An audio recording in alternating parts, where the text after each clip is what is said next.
guys. Okay? So, ito, i-main nyo to sa comment section kasi guys, deserve nyo talaga tong mga karma na to. Good karma, financial gains, lalo pa kayong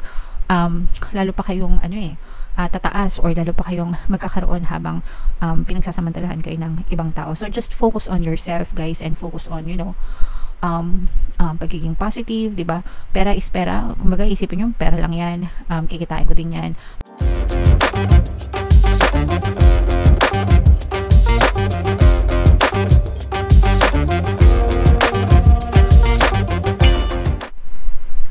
Hello guys, hello Virgo, welcome back to Pinay Pixie Tarot.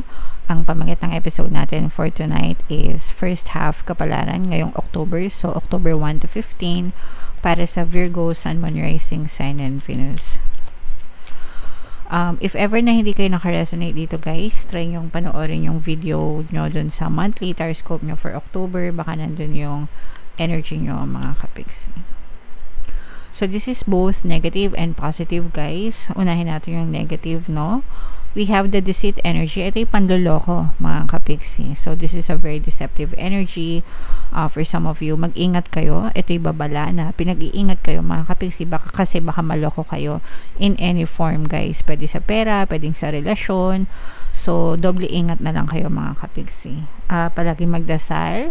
And mag-ingat sa mga pinagkakatiwalaan, mag-ingat sa mga sinishare na impormasyon, sa mga pagkukwento, whatever guys, sa bawat kilos nyo, make sure na mag-isip ng mabuti, okay? Huwag padalos-dalos para hindi kayo maloko mga kapixie. Ito, this is a very positive energy, both of these mga kapixie. For some of you, maaaring may mga bagong kontrata na dumating sa inyo. Itong mga contracts na to guys, parang feeling ko magbubukas ng another door for you para mas lumawak pa yung mga resources mo, yung mga access mo sa mga resources, ganyan. Ibig sabihin parang kapag ka na-push yung mga bagong kontrata or if ever man na may mga new contracts kayo, new offers, new agreements, ganyan, new commitments na dumating sa inyo, parang magsisilbing bagong daan para mas dumami yung resources mo. Pag sinabing mas dumami yung resources, ibig sabihin mas umunlad yung buhay mo, mas sumagana ka, mas magkaroon ka sa buhay mga kapixie. So this is a very positive energy. Ito mga kontrata na to, very positive yung dala-dala niya sa inyo mga kapixie. For some of you guys, parang you are also being encouraged na don't be afraid to take risks, no? Parang lakasan nyo yung loob nyo mga kapixie, especially dun sa mga bagay na unfamiliar kayo. Ibig sabihin parang hindi nyo pa natatry kasi kung hindi nyo itatry, di nyo malalaman yung resulta, diba? So, wag kayong matakot na sumubok, no? Parang you are also being encouraged na wag matakot sumubok, but at the same time, mag-ingat din nga, no? Kasi nga, meron ding deceptive energy dito. So, kumbaga tamang balanse lang, mga kapixie. May katapangan, but at the same time, may pag-iingat din na kalaki. Okay? So, ito guys, i-main yun to sa comment section. May new contracts, new beginnings, new agreements, new commitments, ganyan. Unlimited sources. Yan. So, i-main yun guys sa comment section. So, tingnan natin, Virgo, yung ganap sa inyo ngayong October 1 to 15. Shuffle natin to guys. Habang sinashuffle ko to, panoorin nyo muna yung video natin regarding sa ating paano mag-manifest ng abundance video course. Kapixie, sawa ka na ba sa mga struggles at hirap sa buhay mo? Masipag ka ba at masikap sa buhay ngunit hindi ka pa rin umaasenso? Ilang beses ka na bang nag-attempt mag-negosyo at mag-invest pero palagi ka pa rin nalulugi? Sa pagkakataon na ito ay maaaring may subconscious beliefs ka na nagiging balakid sa iyong pag-unlad at pagyaman. Introducing, paano mag-manifest ng abundance video course. Dito ay matututunan mo ma-overcome ang mga balakid mo para tuluyan ka ng umunlad, umasenso, sumagana, maging matagumpay, successful at maswerte sa iyong kabuhayan, pera, trabaho, negosyo sa labi at kaperahan ng bonggang-bongga. Dali, mag-send na ng email sa pinaypixie@gmail.com at simulan na ang iyong pagyaman ngayon. Alright, so sa lahat ng gusto mag-avail ng course guys, meron tayong bagong promo ngayong October. Magbibigay tayo ng free 3-in-1 pampaswerte sa Subliminal, sa pampaswerte sa buhay, sa pera at saka sa love life, worth 1,500. Yung freebie na yan pag nag-avail kayo ng course, kaya mag-avail na kayo mga kapiksi. And meron din tayong bagong course mga kapiksi, paano mawala ang third party at magkaroon ng harmonious na relationship para mawala yung mga kabit ng mga jowa nyo guys. 20% discount naman yan until October 31. So i-avail nyo na mga kapiksi. Sobrang ganda.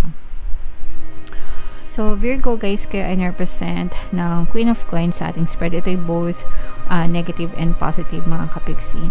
Unahin natin yung negative energy. For some of you guys, meron masisiwalat na sikreto sa inyo. Parang merong gumagawa ng hindi maganda sa inyo mga kapiksi. Especially pagdating sa pera. Parang nilalamangan kayo sa pera.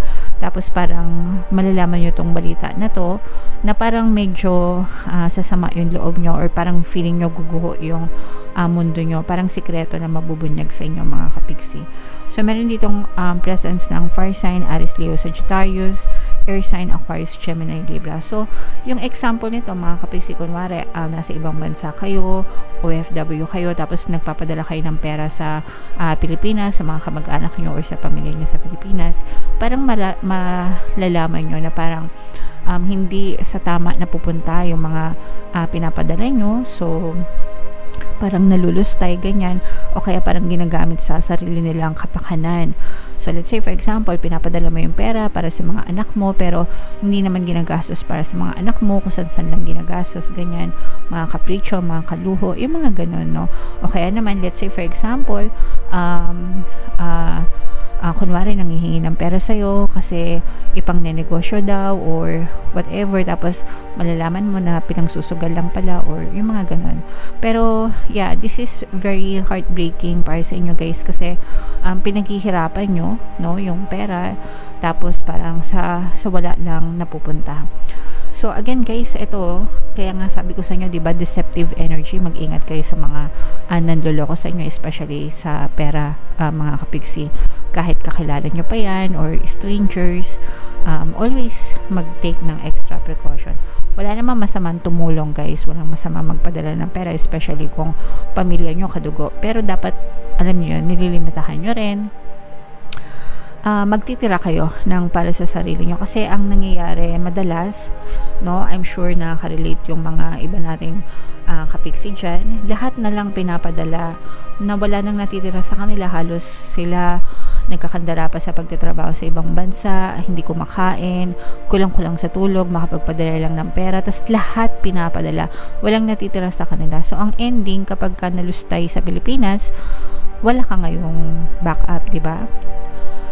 So, I know you understand what I mean mga kapiksi. So, magpadala, okay, sige, magpadala kayo kung gusto niyo talaga, pero magtabi kayo palagi para sa sarili niyo. Parang may mapagkukunan kayo just in case of emergency na kagaya nito, na yung iba kasi niloloko talaga yung iba, nilulusta yung pera. So, medyo mag-ingat na lang kayo doon mga kapiksi. Okay? Pero on the good side naman guys, lalo pa kayo nagtatagumpay at saka good karma kasi yung kapalit nito. Good karma sa inyo, bad karma sa kanila. Okay, good karma sa inyo kasi malinis yung intention nyo. Gusto nyong makatulong sa kanila. Gusto nyong, kumbaga, yung intention nyo na tulungan sila kasi nangingi sila ng tulong. Very pure, very sincere yung pagtulong nyo. Kaya talaga si universe, gagantihan talaga kayo ng good karma at saka magtatagumpay pa kayo lalo sa buhay nyo. Whereas, yung mga nananamantala sa inyo, wala yung pupuntahan sa buhay mga kapiksi, lalo pa silang lulubog, no? Kumbaga hindi sila nilalamangan nila kayo, pero hindi sila tataas, hindi sila aangat kasi lalo silang lulubog dahil sa mga ginagawa nilang masama sa inyo. So yun yung karma nila sa buhay mga kapiksi. So ipagdasal din natin na sana magbago sila para hindi rin sila mapahamak, okay? And kayo naman, i-claim nyo na ito guys, itong good karma na to, itong success na to, deserve nyo yan. For some of you, meron pa kayong financial gains, lalo pa kayong umaangat actually, no? Lalo pa kayong aangat sa buhay, lalo pang umaangat yung status nyo pagdating sa kaperahan, at saka yung iba sa inyo guys, marunong kayong magpatawad. You have a very compassionate heart mga kapiksi, hindi kayo marunong magtanim ng sama ng loob. Yes, sama-sama yung loob nyo kasi syempre, sino ba naman hindi sasama ng loob, no? Ginawa mong lahat, nagpapakahirap ka para sa kanila, tapos lolokohin ka lang.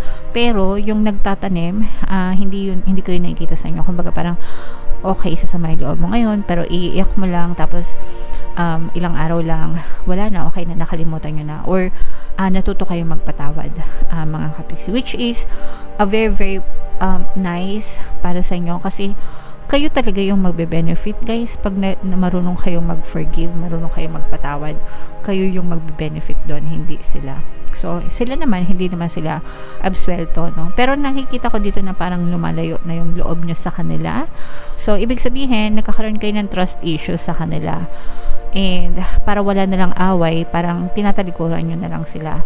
Hindi nyo na sila kinukompronta, tatalikuran nyo na lang sila, parang cut off communication or connection, pero hindi kayo nagtatanim ng galit sa kanila, and it's your way para hindi na rin nila kayo mapagsamantalahan, mga kapiksi. So there's nothing wrong with that, guys. Okay, so ito, i-main nyo to sa comment section, kasi guys, deserve nyo talaga tong mga karma na to, good karma, financial gains, lalo pa kayong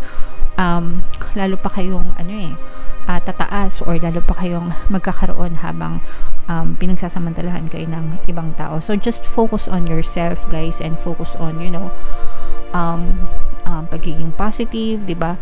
Pera is pera. Kumbaga, isipin nyo, pera lang yan, kikitain ko din yan, mawala man ngayon, madali ko rin yan makukuha ulit, no? Basta yung intention nyo palagi malinis, mabuting tao, di ba? So lalo pa kayong pagpapalain, Virgo. Okay, so i-mind nyo na yan, guys, lahat sa comment section, and huwag nyo, guys, kalimutan na panoorin yung ating 2025 kapalaran. Ito yung video. Comment down below, guys, if naka-resonate pala kayo. And ito naman yung ating success stories ng paano mag-manifest ng abundance video course. Click here to subscribe, guys, and ito yung ating mga pampaswerte sa Liminals. Thank you for liking, sharing, and subscribing, and see you again next time. I love you all, guys. Have a nice day. Bye-bye.